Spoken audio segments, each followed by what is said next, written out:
Nosotros tenemos que ser el cambio que queremos ver en el mundo. Gandhi.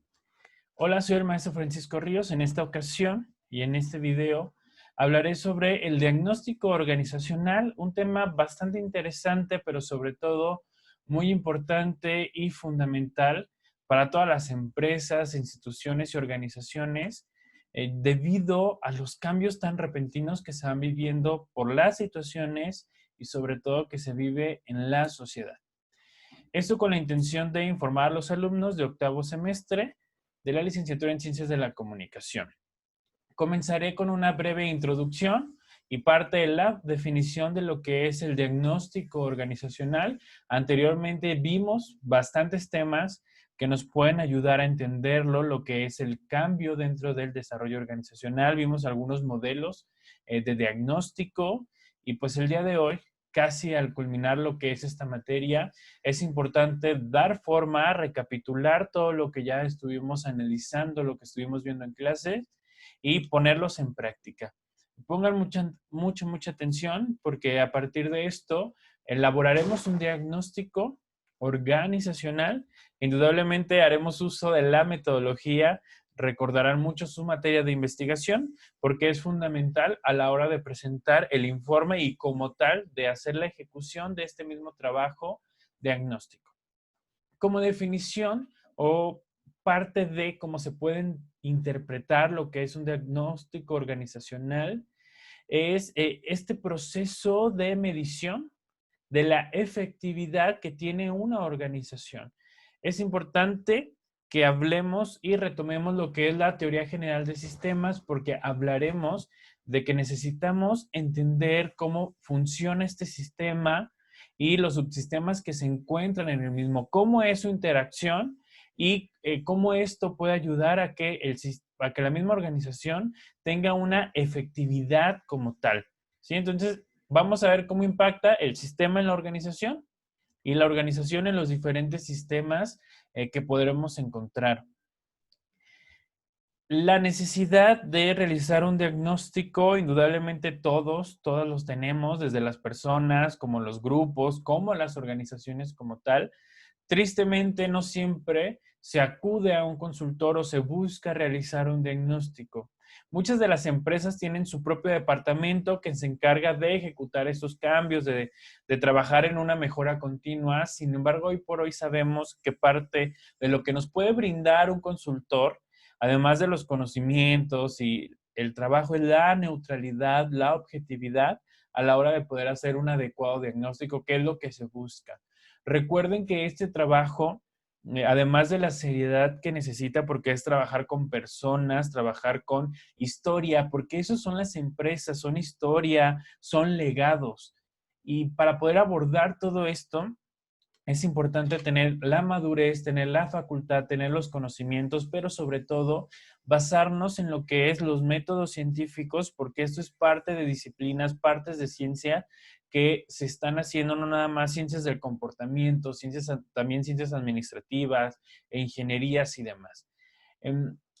Una vez que entendamos esto, también es muy peculiar y bien importante e interesante saber que las organizaciones que son diagnosticadas no vuelven a ser las mismas, porque viven una transformación, porque viven una interacción muy peculiar, muy armónica, pero sobre todo que nos damos cuenta de que a partir del diagnóstico cambia totalmente el contexto, las situaciones, a veces aunque no se llegue a ejecutar como tal una intervención, pero el hecho de ser diagnosticado, el hecho de que exista un consultor que esté realizando todo este trabajo, va generando una modificación en el sistema, ¿no? Y vuelvo a hacer énfasis en la teoría general del sistema que ya revisamos a un principio de esta materia, en donde movemos un elemento y empiezan a moverse todos los elementos que están dentro del sistema. Entonces, un diagnóstico solo es conveniente cuando existe apertura por parte de la organización, cuando existe una voluntad. Y eso lo tenemos que tener muy claro y también lo vemos a diario con las personas. Aquellos que quieren cambiar algo buscan la manera de hacerlo y los que no, pues bueno, siguen con esa venda que tapa su visión. para seguir creciendo, para seguir aprendiendo, para seguir aportando, sobre todo para seguir sumando. Recordar que las organizaciones están hechas por seres humanos, por lo tanto, nuestro punto de apoyo y en lo que se debe de centrar la misma es en el ser humano. El consultor se va a enfrentar a muchas cosas, a recolectar datos, pero también se va a enfrentar a la resistencia al cambio que tengan aquellas personas. Y una de las situaciones más repetidas o recurrentes en esta consultoría, y aquí se los comparto, es que todo consultor se enfrenta al hecho totalmente abrumador de que existen demasiados datos, demasiadas historias, demasiada información dentro de la empresa y que probablemente el tiempo en el cual nosotros estemos trabajando ahí no nos va a alcanzar. No nos va a alcanzar para saber y conocer todas las historias, todos los momentos, todas las situaciones que se han dado y que han ocurrido a lo largo del tiempo. Pero sí es importante entonces tomar a aquellas personas que tienen la experiencia, que lo han vivido, cómo ha sido, cómo se ha manifestado y cómo la misma organización ha ido teniendo respuestas y cómo ha involucrado a su gente, a su personal. A pesar de que creamos que son demasiadas cosas para poderlas procesar, es importante ir segmentando, planificando y sistematizando constantemente para que los datos no sean tan abrumadores en la situación. Y a partir de esto, cuando llega el consultor a la organización, adquiere un poder bastante admirable, es parte del poder legítimo que se le da a aquella persona que viene a ejecutar un cambio o a hacer un diagnóstico en la misma. Por lo tanto, las elecciones que haga el consultor siempre van a influir de una manera muy interesante dentro del diagnóstico. A un principio les mencionaba ser neutral, ser objetivos, pero sobre todo llevar un método científico para que se avale el trabajo que nosotros estamos haciendo. Por lo tanto, las elecciones no son hechas al azar, sino que van a reflejar los modos en el que el investigador configura aquel mundo o aquella realidad que en ese momento estamos observando. Y estos modos pueden ser tanto de manera consciente como inconsciente, pero siempre van a estar ahí. Y es importante que el consultor también tenga un equipo detrás de él, tenga con quien compartir esta información, tenga un equipo reflexivo que lo esté retroalimentando para ver si el trabajo que se está haciendo continúa siendo neutral. El equipo reflexivo es recomendado para aquellos consultores que probablemente no tienen tanta experiencia o que van haciendo sus pininos.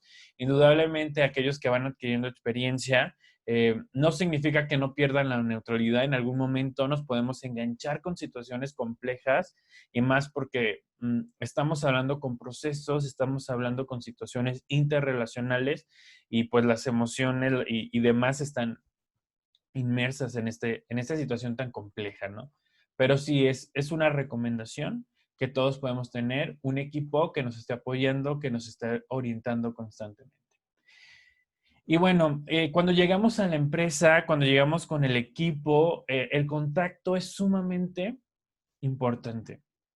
Ya lo mencionaba Faria Melo en su modelo, el contacto es uno de los primeros puntos, pero probablemente sea el que dé la pauta para que el trabajo, para que las personas, para que todo el equipo dé información o en su defecto la oculte o la niegue. Por lo tanto, generar esta empatía, generar rapport, siempre va a ser fundamental a la hora de que uno venga a hacer una intervención.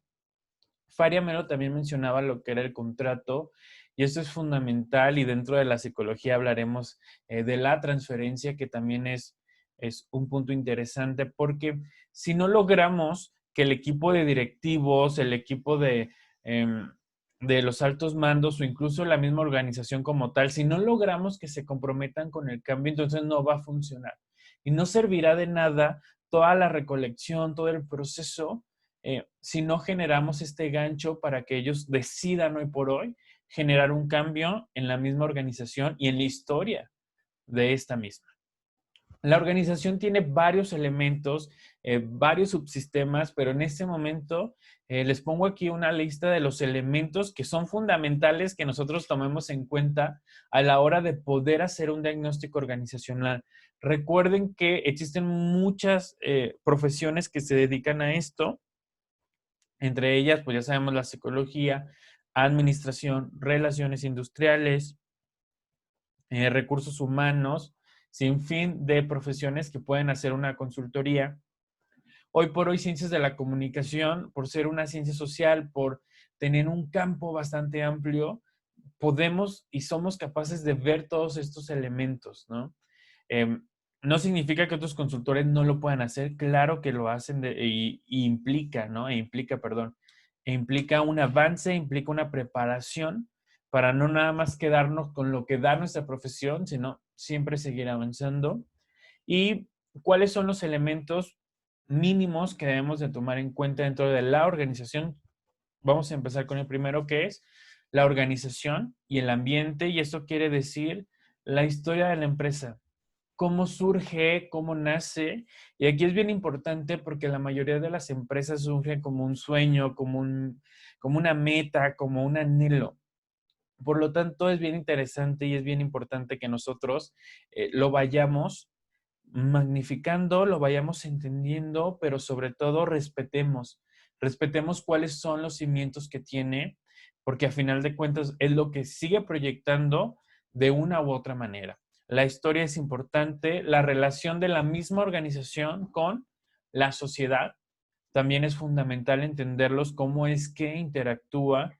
La interacción ecológica es un punto muy, muy importante por el hecho de que vemos que hoy por hoy la mayoría de las empresas busca hacer esta aportación, busca trabajar con el medio ambiente, retribuirlo, debido a todo el desgaste que muchas empresas no conscientes estuvieron haciendo durante la vida que tienen.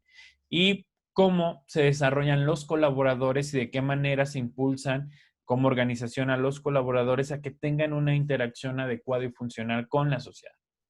El segundo, que es la cultura organizacional, pues tendremos que revisar, perdón, lo que son los mitos que existen, las leyendas que se encuentran perdón, de la organización, como aquellos chismes, ¿no? Aquellas historias, aquellas anécdotas.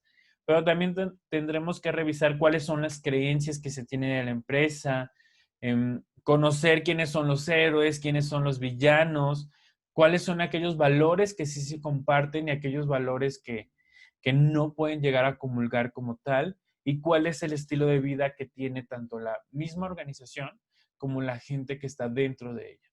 La estructura, ya lo hemos hablado infinidades de veces: misión, visión, valores, filosofía, organigramas, diagramas de flujo, procedimientos, manuales, perfiles y descripciones de puesto, todos los documentos sabidos y por haber, acta constitutiva, nos van a dar una razón y nos van a ayudar a entender cuál es pues esa línea que marca, ¿no? Esa línea de vida que va marcando esta misma empresa. La comunicación es importante analizar si es descendiente, ascendente, si es horizontal, si es formal, si es informal. El poder, la autoridad y liderazgo, también tenemos que contemplarlo como un elemento que va a lo que es el clima laboral, que ahorita vamos a ver en un punto importante, pero es cuáles son los estilos de liderazgo que se han ido ejecutando, quiénes son las personas que han trascendido, cómo es que se vive la autoridad de estas personas, cuál es el poder y los tipos de poderes que son ejercidos por las autoridades o por los mismos miembros del equipo. Vamos a ver la motivación, y es cómo son motivados, qué es lo que los motiva. Recuerden, motivación intrínseca, extrínseca, pero también hablar sobre un salario digno, hablar sobre aquellas prestaciones, hablar sobre un salario emocional. La parte del clima laboral, vamos a medir nivel de interacción, cuáles son las relaciones, tanto relaciones formales dentro de la empresa, como también es importante detectar si hay relaciones informales en la misma organización, cómo se llevan a cabo las sanciones, las llamadas de atención, etcétera. Y súper importante, toma de decisiones. ¿En qué nos basamos? ¿En qué se basa el equipo directivo para poder tomar una decisión ante un problema, ante una situación, por más mínimo o grave que llegue a ser. El diagnóstico tiene varios ejes y en estos ejes entran los elementos que ya vimos de la organización, porque hablamos de un diagnóstico desde su estructura, desde las funciones, desde la interrelación y desde los procesos, tal cual.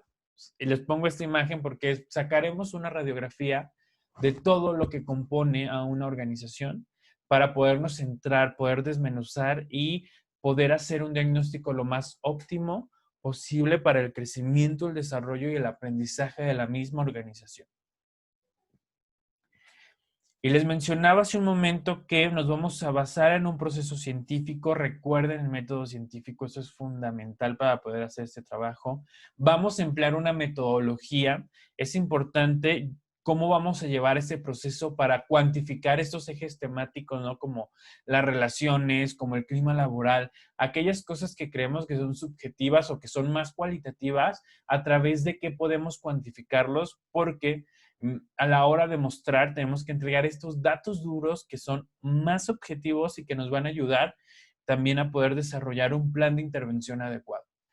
Yo les recomiendo utilizar instrumentos de medición ya estandarizados para ver si los procesos son viables, siguen siendo funcionales y llevan tal cual un proceso de calidad y que se siguen, que este proceso, ¿no? Se sigue, se cumple y está en constante actualización. Existen esos instrumentos también para medir más cosas, clima laboral, por ejemplo, funcionalidad de los puestos, efectividad como tal. Las pruebas psicométricas nos ayudarán muchísimo con lo que son los colaboradores y también ya hay pruebas estandarizadas, los test. Y las entrevistas estructuradas, aquellas que podemos hacer nosotros como consultores y sobre todo las encuestas, ¿no? Esos 4 elementos nos darán, entre otros que existen indudablemente, pero esos 4 elementos son principales que tenemos que incluir a nuestro diagnóstico para poder cuantificar los resultados. Encuestas con escalas, por ejemplo, la escala de Likert, ¿no? Que es como la más común, del 1 al 5, todos la conocemos, y que estas entrevistas y encuestas que son realizadas por el investigador o por el consultor, tenemos que tener en claro todo un marco teórico que esté fundamentando lo que hoy estamos elaborando y lo que hoy estamos desarrollando. Y tenemos por último, ¿no? El bendito informe final, o sea, ya mostrar todo el proceso de investigación, todo el proceso de diagnóstico, mostrarlo a altos directivos, hacer la propuesta de intervención para que entonces tomen las decisiones pertinentes sobre las acciones que van a llegar a modificar esta empresa. Y les pongo unos elementos fundamentales cuando nosotros presentamos, digo, más allá de hacer tu presentación de PowerPoint o cualquier otra, ¿no? En Genial y demás. Además de esto, el informe final, aquel documento que es entregado, somos profesionistas y como tal, lo que nos distingue, ¿no? A un consejo, lo que distingue a que nosotros, como diría, ¿no? A ojo de buen cubero, detectemos algo de una empresa es que llevamos un proceso científico, llevamos un método científico y lo tenemos que avalar desde lo que marcan las teorías, desde lo que marcan los autores, para que tenga un peso y un sustento adecuado y que también tenga credibilidad. Para esto, yo les recomiendo que en este documento que va a ser entregado y también en esta presentación que se hará de manera ejecutiva, totalmente formal, es hablar sobre el resumen de las actividades de diagnóstico, ¿sí? En general, qué fue lo que se hizo. Hablar de una introducción desde las teorías, desde lo que nos marca lo que es un buen clima laboral, la efectividad, el alto rendimiento, el alto desempeño, o sea, desde esta parte teórica que nos introduce a la importancia de por qué hacer un diagnóstico, cuáles fueron nuestros objetivos, ¿no? Y si estamos llegando a ellos, hay que plantearlos, objetivo general, objetivos específicos. Tener un planteamiento del problema nos ayudará a tener una visión objetiva, pero sobre todo tener una línea o un punto de dónde iniciar. La metodología va a ser fundamental, explicar y ser muy, muy claros en cuál va a ser el instrumento, cuál va a ser las técnicas de investigación que utilizaremos para recabar información. Hablaremos también de los resultados, cómo es que esta metodología, estos instrumentos y técnicas, las plasmamos en los resultados, los interpretamos y con base en eso llegamos a desarrollar lo que es nuestra propuesta de intervención. Y bueno, aquí les dejo también las referencias en las que me basé para poder hacer esta presentación que les muestro el día de hoy. Si alguien está más interesado, puede consultarlas para completar, a lo mejor si se me escapó un detalle. Recuerden que lo vamos a analizar a profundidad el día que tengamos la clase. Y es importante que, como una pequeña actividad, me dejen aquí un breve comentario de con qué se quedan de esta presentación, pero sobre todo, ¿cuál creen ustedes que sea la mayor importancia o el mayor motivo que tiene una empresa para realizar un diagnóstico organizacional?